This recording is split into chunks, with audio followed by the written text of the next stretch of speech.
Helium neon laser की construction और working क्या चीज़ है। तो सबसे पहले हम लोग उसका कंस्ट्रक्शन समझ लेते हैं। कंस्ट्रक्शन क्या है, यहाँ पर क्वार्ट्ज की एक ट्यूब काम में आती है, जैसा कि स्क्रीन पर नजर आ रहा है। ये पूरी क्वार्ट्ज की एक ट्यूब है जिसके दोनों एंड्स पर दो रिफ्लेक्टिव सरफेस बने हुए हैं। यही वो रिफ्लेक्टिव सरफेस है जो कि हमारे पास रेजोनेटर का वर्क करते हैं। हीलियम नियॉन गैस का मिक्सचर जो कि 10:1 में होना चाहिए। इट मीन कि हीलियम गैस के पार्टिकल 10 तो नियॉन गैस के पार्टिकल उसके कंपैरिजन में 1 ही होने चाहिए।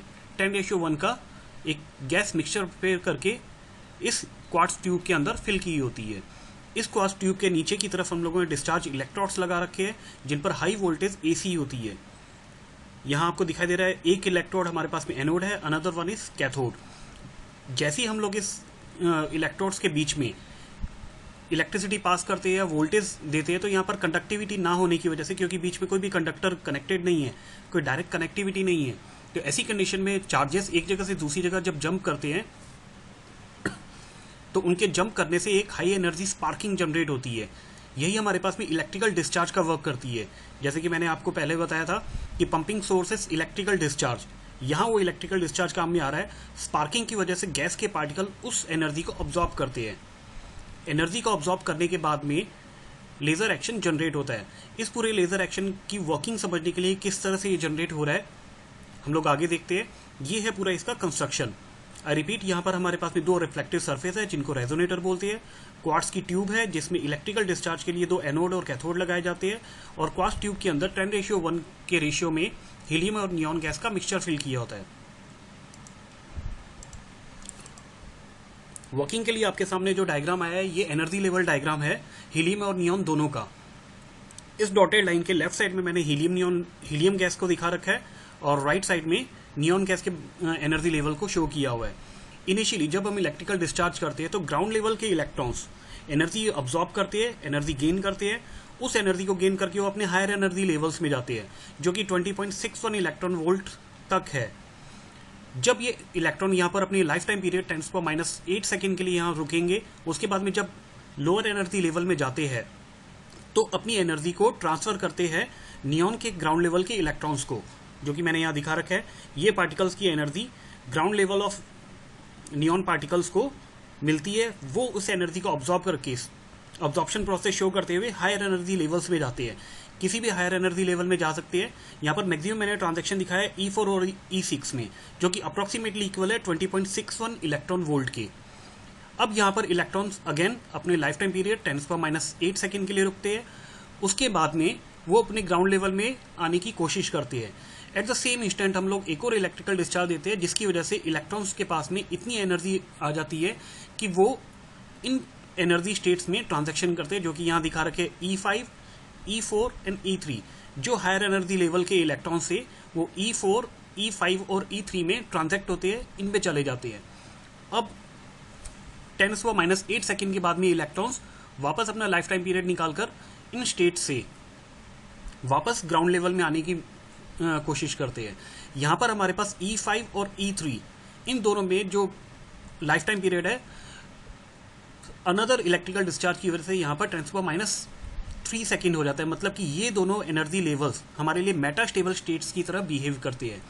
इस वक्त हमारे पास में जो एनर्जी रेडिएट होती है जब इलेक्ट्रॉन्स E5 से E1 में जाते हैं, E3 से E1 में जाते हैं और E3 से E2 में जाते हैं, और इसी के साथ साथ E4 से E3 में आते हैं। तो इस वक्त हमारे पास ये एनर्जी रेडिएट होती है, जैसे कि यहाँ दिखाई दे रहा है 33,900 एंगस्ट्रॉम की। E6 से E3 में आने वाले इलेक्ट्रॉन्स एमिट आउट करते हैं 6328 एंगस्ट्रॉम की एनर्जी, और E4 से E3 में आने वाले इलेक्ट्रॉन्स एनर्जी रेडिएट करते हैं 11,500 एंगस्ट्रॉम की। ये तीन तरह की एनर्जी हमें रेडिएट होते हुए दिख रही है। इसी की तरह हमारे पास में दिखाई देता है E3 से E2 में आने वाली एनर्जी, जो कि हमारे पास में 6000 एंगस्ट्रॉम की एनर्जी रेडिएट कर रहे हैं ये इलेक्ट्रॉन्स।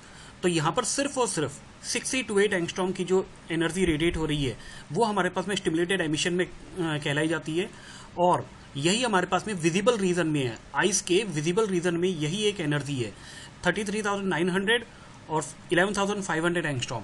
ये भी हमारे पास में लेजर की तरह बिहेव करते हैं, लेकिन ये विजिबल रीजन में ना होने की वजह से हम लोग इनको ज़्यादा यूज़ नहीं करते।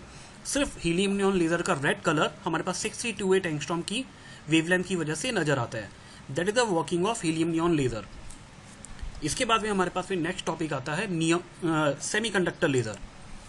Semiconductor laser Rajasthan technical university के एक और इम्पॉर्टेंट टॉपिक में से एक है। इसका कंस्ट्रक्शन आपको यहाँ दिखा रखा है। कंस्ट्रक्शन और वर्किंग दोनों इसी डायग्राम के अंदर क्लियर हो जाते हैं। कंस्ट्रक्शन में आपके पास में एक नॉर्मल सा पीएन जंक्शन डायोड या पीएन सेमीकंडक्टर यूज किया गया है। इस पीएन जंक्शन डायोड के पी टाइप सेमीकंडक्टर और एन टाइप सेमीकंडक्टर के दोनों एंड्स पर मेटल कॉन्टैक्ट बना देते हैं, जिन मेटल कॉन्टैक्ट्स की वजह से हम लोग वोल्टेज सोर्स को कनेक्ट कर सके। यहाँ पर ये जो आपको नजर आ रहा है ये मेटल कॉन्टैक्ट है जिसको हमने कनेक्ट कर रखा है वोल्टेज सोर्स से। सेमीकंडक्टर के दोनों एंड्स को रफन कर दिया जाता है, सिर्फ और सिर्फ एक यहाँ पर फॉरबिडन एनर्जी गैप या जो डिप्लेशन लेयर है उसमें हम एक कैविटी जनरेट कर देते हैं जहां से एनर्जी रेडिएट हो सके। बाकी सब रफन करके छोड़ देते हैं जिसकी वजह से कोई भी एनर्जी उन बाकी सरफेसेस से बाहर ना निकल सके। यही इसका कंस्ट्रक्शन है। अब इसके वर्किंग की बात करते हैं। जब हमारे पास में इन दोनों मेटल सरफेसेस या मेटल कॉन्टैक्ट्स के थ्रू यहाँ पर वोल्टेज जो अप्लाई कर रखी है उसको ऑन करते हैं तो इलेक्ट्रॉन्स का ट्रांजेक्शन और होल्स का ट्रांजेक्शन पी टाइप और एन टाइप के अंदर होने लगता है। पी टाइप से हमारे पास में होल्स जनरेट होते हैं जो होल्स एन टाइप सेमीकंडक्टर की तरफ मूव करते हैं, और एन टाइप सेमीकंडक्टर में हमारे पास में इलेक्ट्रॉन्स जनरेट होते हैं जो इलेक्ट्रॉन्स पी टाइप सेमीकंडक्टर की तरफ मूव करते हैं। इन दोनों के मूवमेंट के बीच में यहाँ पर डिप्लेशन लेयर के अंदर इलेक्ट्रॉन्स और होल्स का रिकॉम्बिनेशन स्टार्ट होता है। उस रिकॉम्बिनेशन की वजह से एनर्जी रेडिएट होती है। क्योंकि हम लोग यहाँ पर जो सेमीकंडक्टर यूज कर रहे हैं वो गैलियम आर्सेनाइड टाइप का है, इस गैलियम आर्सेनाइड की वजह से हमारे पास में जो एनर्जी रेडिएट होती है वो इस रीजन की होती है 8400 से लेकर 8900 एंगस्ट्रॉम। और एक और रीजन, अगर हम लोग गैलियम आर्सेनाइड फॉस्फर यूज करते हैं तो उससे निकलने वाली जो एनर्जी होती है या वेवलेंथ होती है 6500 एंगस्ट्रॉम की। जब यहाँ पर इलेक्ट्रॉन्स और होल्स का रिकॉम्बिनेशन होता है तो उससे हमें इन तरह की लेजर्स जनरेट होते हुए नजर आती है। यहाँ पर ऑप्टिकल रेजोनेटर का वर्क करती है ये सरफेस और इसके सामने दूसरी सरफेस जिसको हम लोग मेटल कॉन्टैक्ट्स के थ्रू हाईली रिफ्लेक्टिव, जो कि इस साइड की सरफेस होगी, और पार्शियली रिफ्लेक्टेड बना देते हैं। ये जो यहाँ पर हम लोगों ने कैविटी जनरेट की है इसको हम लोग बोलते हैं फैब्री पैरोट कैविटी, जिसकी वजह से रेडिएशन सिर्फ और सिर्फ यहीं से बाहर निकलती है और वही रेडिएशन बाहर निकलेगी जो इस कैविटी के ऑर्डर की हो, मींस कि इस कैविटी के साइज की हो। तो ये है हमारे पास में वर्किंग ऑफ सेमीकंडक्टर लेजर। इसी के साथ में हमारा आज का लेक्चर भी खत्म होता है। Thank you.